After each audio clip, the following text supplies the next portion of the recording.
What is up, everybody? Welcome back to another Land Sports Show. I'm your host, Kevin Suds. Just a trio tonight. We've got Mr. Derek Dimmitt and Mr. Clarence Wilson. How you guys doing tonight? Hot. It's hot out, Yeah, but Could be worse. it could very Oh, much be worse. I was golfing in the heat this morning with my dad, and I'm pretty wiped out. So- Yeah. all right, so we'll get the Guardians out of the way here real quick. We'll talk about them for a minute.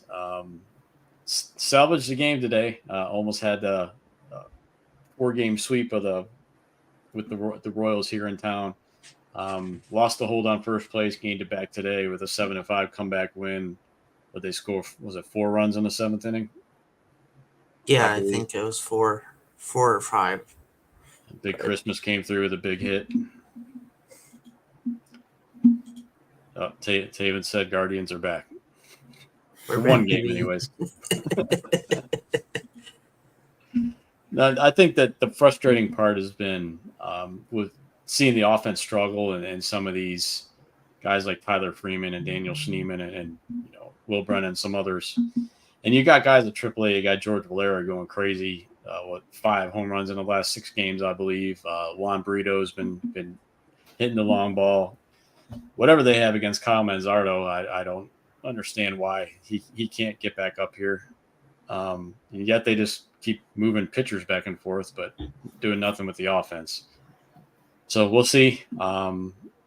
Any thoughts from you, Derek, on the series this weekend or this week with the Royals? Yeah.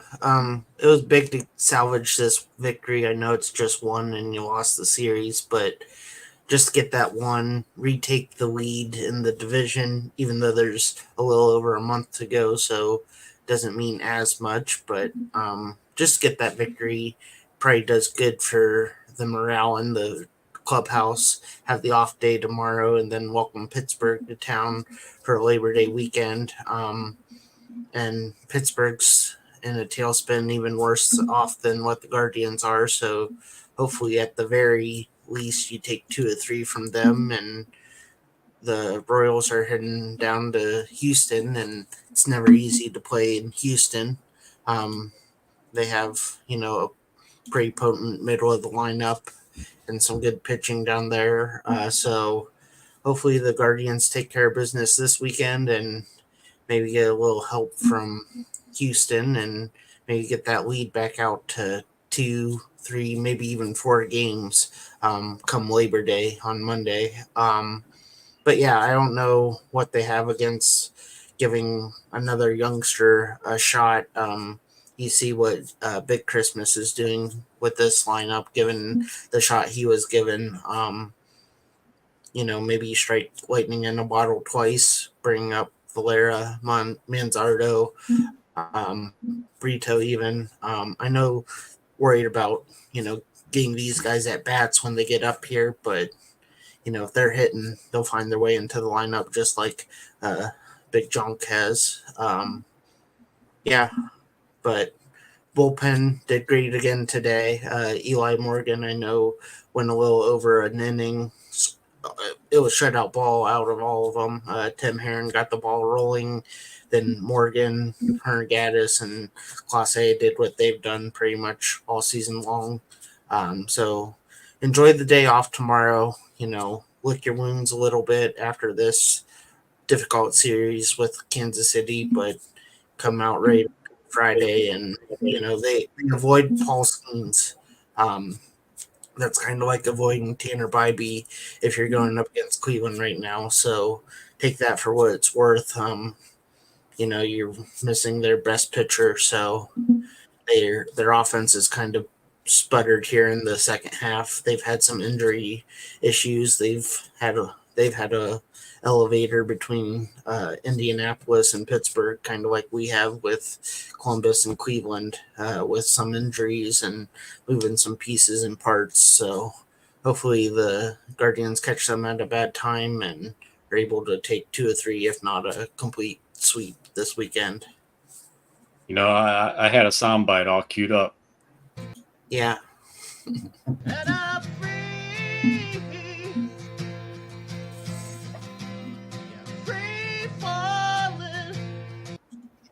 but they were able to salvage the game today and Yes. keep hopes alive, because I would have been pretty disastrous to get swept at home all 4 games. I don't care who you're playing. Right. It's definitely not something you want to happen. But all right, enough of the Guardians. Let's move on to the Brownies. They set their 53-man roster. Some initial surprises, keeping 4 quarterbacks. I know there was some fake news out there. I know Mary Kay going to put out the story that they were shopping Jameis. That turned out to be false. It sounds like there's teams calling about him, but the Browns are reluctant to move him. Obviously, you don't want to end up like last year and then put all your eggs in the DTR basket. He's looked great in the preseason again. He looked great in the preseason last year, and we've seen what happened when he had to start games in the regular season. You need that veteran presence like Joe Flacco when he came in last year. Hopefully Deshaun stays healthy and we don't have to see Jameis, but it's good to have him back there. They cut Deontay Foreman. Allegedly, once they figure out the quarterback situation, which means moving Huntley, either releasing him or trading them, they're going to re-sign Foreman. So right now they have 2 running backs, Jerome Ford and Clarence's guy Pierre Strong on the roster. But it looks like Foreman will be rejoining them, and then they decided to go with 2 tight ends. I know they signed a guy, I can't remember his name, former Alabama tight end, former 3rd-round pick of a couple years ago from the 49ers. They signed him to the practice squad, but they're going to go with 2 tight ends to open the regular season. But any thoughts on the 53-man and what you'd like, maybe some additions you'd like to see, Clarence? I was a little shocked that they did keep 4 quarterbacks. Hell, I was shocked that they even brought Huntley in to begin with, quite honestly. I mean, if you're sitting with Watson, Jameis, and DTR is supposed to be, I guess maybe not the future, but someone who can, kind of come in and spell. I wasn't sure what the exact point of bringing Huntley in was, but obviously I think he'll be the first one gone. Whoever they can get something out of for him. That was really kind of it. Like, I don't know. We kind of talked about it last week. Like, just because a guy performs in the preseason, that means shit to me. Everybody is, you're playing a bunch of 2nd and 3rd team and guys who aren't going to be in the league. So if you look good out there, then okay, fine. But we saw what Brady Quinn did against 2nd, 3rd team guys, and then when it came to the real deal, he was not as advertised. So I just kind of feel like this roster's in flux. I mean, we're still waiting on Chubb to get back. I have a hard time believing that Kevin Stefanski is going to only run 2 tight ends the entire season with everything that he's been doing over the last 4 years. So I don't know. I'm just kind of waiting to see where everything kind of falls out. Yeah, they also brought back former Brown Mike Ford, special teams guy. He was cut by Tennessee, I believe, and we scooped him back up. A couple surprise cuts. Mike Woods, there's a lot of people that thought he might make it over David Bell, who's really done nothing, but he had 1 good game with last year. And that's pretty much been it for his NFL career. But he's made the roster. They did bring Woods back onto the practice squad. And also Justin Hardy, Cleveland's own Justin Hardy, was cut, but he was also brought back on the practice squad. So good to see him back.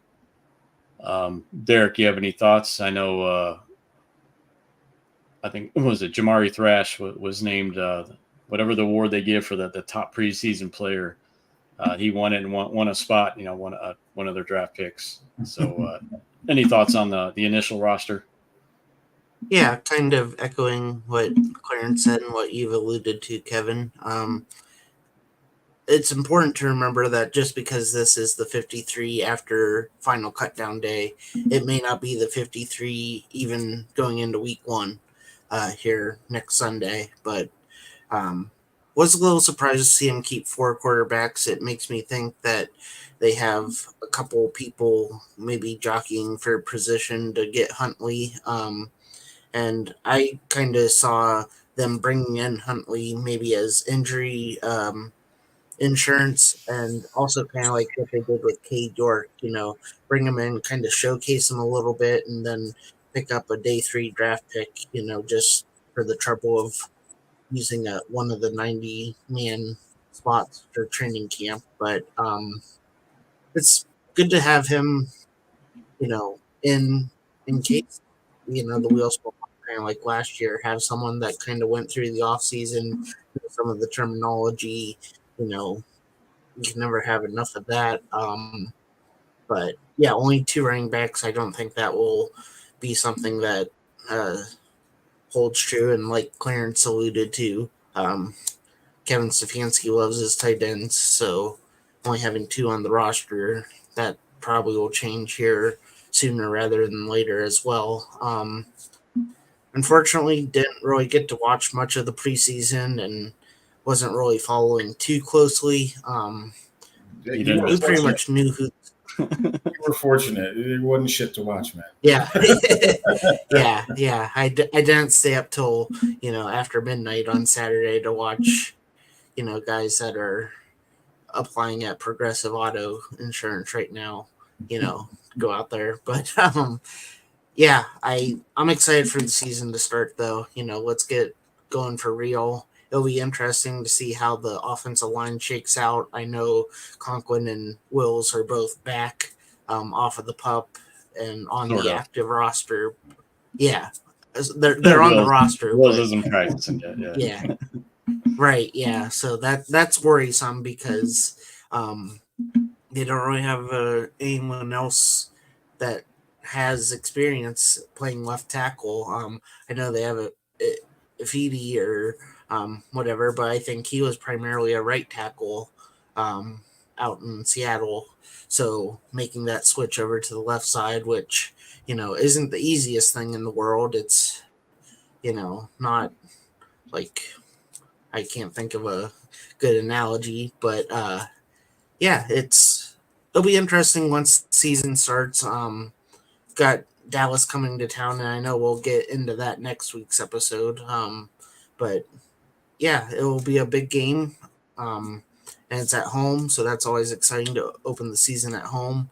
And yeah, I think that all in all, it's good to see him make it through the preseason without too many injuries that are going to linger into the regular season. I know that was a big point of not playing a lot of the starters, especially Watson when they went out to Seattle. Didn't really know what was going on with the offensive line. Don't want to put him out there in front of Swiss cheese and let Seattle tee off on them. But the Cowboys are waiting. Micah Parsons has, a little bit of a feud, I guess you could say, with Njoku and, on a podcast or something. But, so, he's not going to hold back. He's got number 4 probably hanging in his locker right now, waiting for the 8th, September 8th, the season gets started. So Yep. it'll be a fun game. Excited to watch it, and hopefully this season lives up to the hype. I know on paper they have the toughest schedule this season, so it's not going to be easy. But this is the season that I think Stefanski and Watson, kind of etch their names in stone with what their Cleveland legacies will be. Or sand. Shit. Yeah. Kev, you brought up a name earlier, and I just got to ask y'all both. What does David Bell have on AB or Stefanski? He keeps making the team. I didn't like him when he was drafted. I'm sure he's a great human being. I get all that. But as far as a football player, whiteout from Purdue. Purdue's not like an aerial attack offense. They haven't been that way since Drew Brees, and that was a long time ago. I don't understand how he keeps making the damn team. I don't either, especially like I said, Mike Woods is that I know had injury issues the last couple of years, but he showed flashes when he was healthy, and then that last preseason game and that last catch he made from Huntley was pretty sweet. And I mean, he did everything he needed to do to make the team. Thankfully, they were able to keep him on the practice squad along with Jalen Darden, two receivers, and Crochet too, I believe. But yeah, I don't know what he's done to deserve to be on the active roster right now. It's a head scratcher, but so I think my biggest concern is obviously the offensive line. Jed Wills was activated from the PUP list, as you said, but still not ready to practice. It was good to see Jack Conklin out there, and I know they interviewed him, and he said, "I don't care if I'm playing left, right, whatever. I just want to be out there." And I think he's probably the best option right now on the left side. I know he hasn't played it since his days at Michigan State, but he's a good enough player, and he's a Pro Bowl caliber player when healthy. I think he'd be fine over there, and I'd feel the most confident with him there. What's your guys' feeling on that? I mean, I the same. I feel like, kind of like you said, the whole tackle situation, offensive line situation is another spot where it's just obviously Conklin, Wills hurt. We don't know what they're going to bring to the table. I'm kind of to the point now where, man, just throw Thanos out there and just put, I don't care, right or left side, just put him out there and just let him work. I mean, he's big enough, obviously, and the only way he's going to get better is by playing. So, I mean, he definitely got run last year, but I mean, I don't know. We're all afraid to. They were all afraid to put Watson out there in the last preseason game because of the tackle situation. But then we're going to throw his ass out there week one, and we know the tackle situation is really not much better. Like, yeah, they're activated, but they ain't played. So that's just kind of my thoughts. I'm a big Thanos guy. I want to see him on the field as much as possible. Yeah, same here. All right, so yeah, we'll definitely get into a lot more with the opener next week as we look forward to that. But we do have another football team starting up this weekend.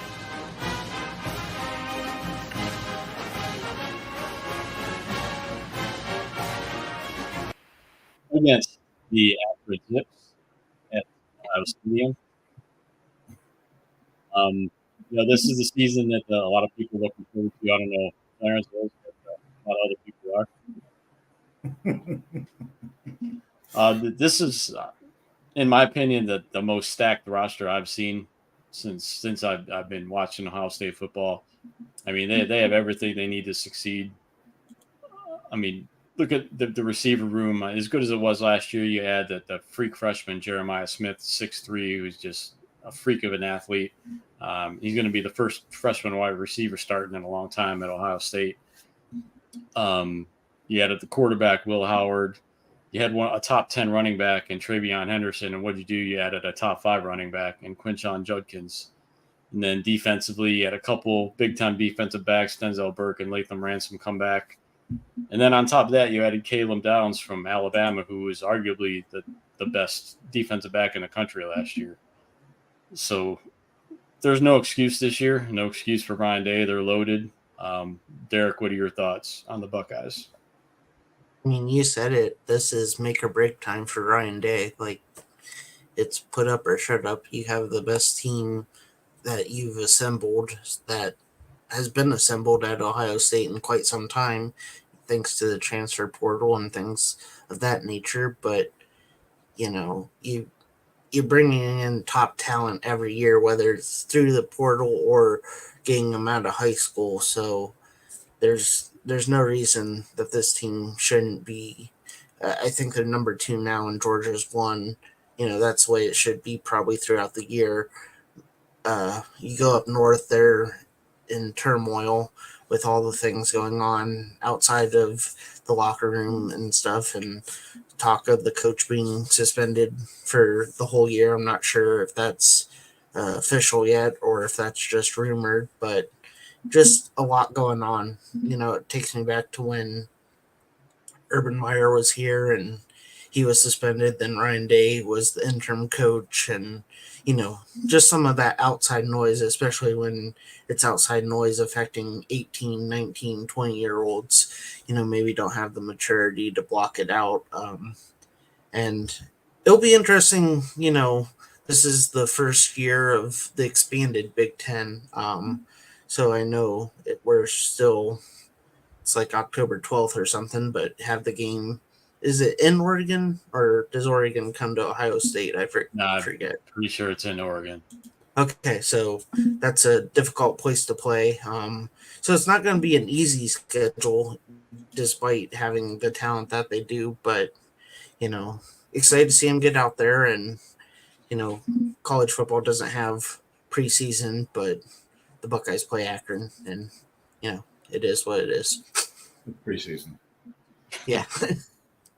A MAC heavy schedule. Clarence, I know you're a big Buckeyes fan. Any thoughts on the Buckeyes? I'm going to use my time to tell y'all why I do not like Ohio State. There we go. All right. There's always got to be one. So I remember this was 88. I went to the first college game I went to was Ohio State, Michigan. My cousin went there. He stayed in the towers right next to the stadium. This is back in the day. This is things weren't the same back then. So we were at the top row of the horseshoe. They were up against Michigan. I think Michigan's quarterback was Gerbach, and I want to say Ohio State's quarterback was Greg Fry. I might be off on Michigan's quarterback, but Ohio State's up. And we run from the top of the horseshoe to the bottom. Now, granted, I told you this is a different time. My cousin's roommate actually snuck in the game. He didn't have a ticket, but he just snuck in. This is 88. You could do this shit. We ended up running from the top of the horseshoe all the way down to the bottom. We get to the back of the end zone. Again, this is 88. So we're just standing in the back of the end zone. My cousin's like, we're going to tear down the goalpost. Yeah, I'm a young teen at that time. Hell yeah, let's tear down the goalpost. By the time we get from the top to the bottom, Ohio State's down. And I'm like, oh, all right, they'll be fine. They'll be fine. Very next play, Greg Fry throws an interception, game over. I saw that campus get deflated. I didn't get a chance to rip down the goalpost. And I'm pretty sure it took about 4 hours for a pizza to arrive that day to my cousin's dorm. From that moment on, I could give a rat's ass about Ohio State. That's it. I part of my biggest problem with Ohio State is all the people who just jock them and sweat them and like have no kind of affiliation. I'm not gatekeeping. I'm just saying, if you ain't never been there, you can't be jocking them and sweating them and everything like that.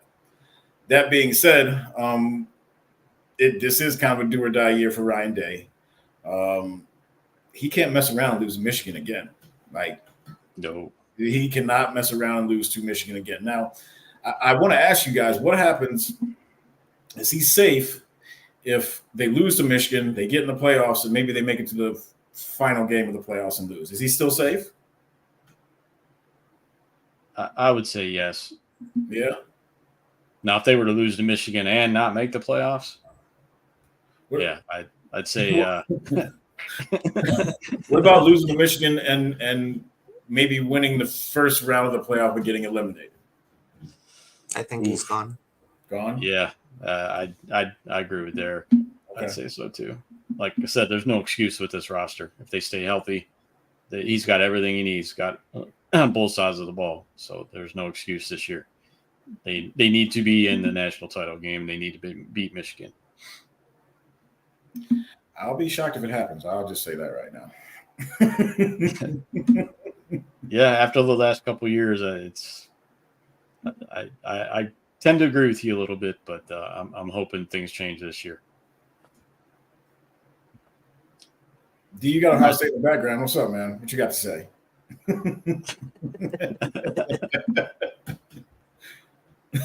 Oh yeah, you adjusted your background. Yeah. Keep it fresh. on topic. Oh, I forget, Clarence. Got to give you my condolences on Anthony Schwartz being cut by the Miami Dolphins. Yes. He'll be back. Let's get to the real news. He'll be back.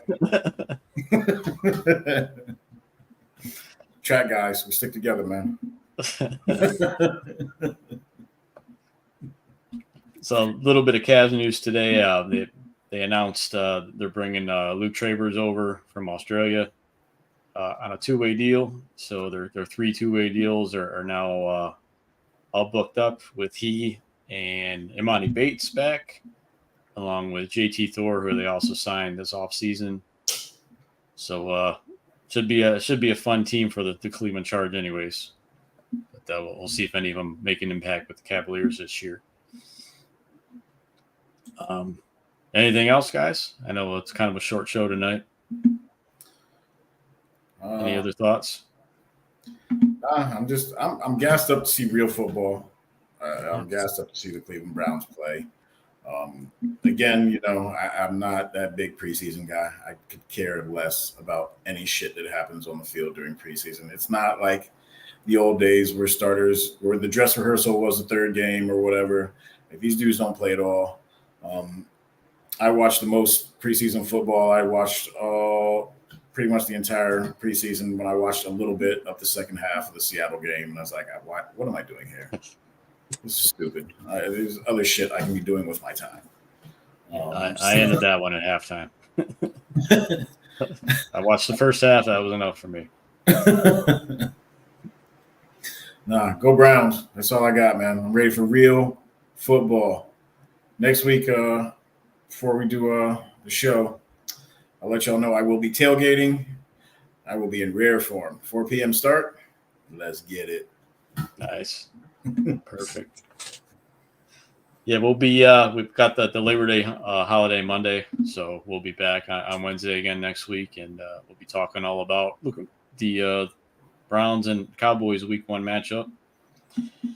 And for those of you gaming fans, stay tuned. I think 9:15, the Press Start podcast with Joey Schneider and Dean Samples will be going tonight, so stay tuned for that. But other than that, thank you guys for joining us, and we'll talk to you again next Wednesday.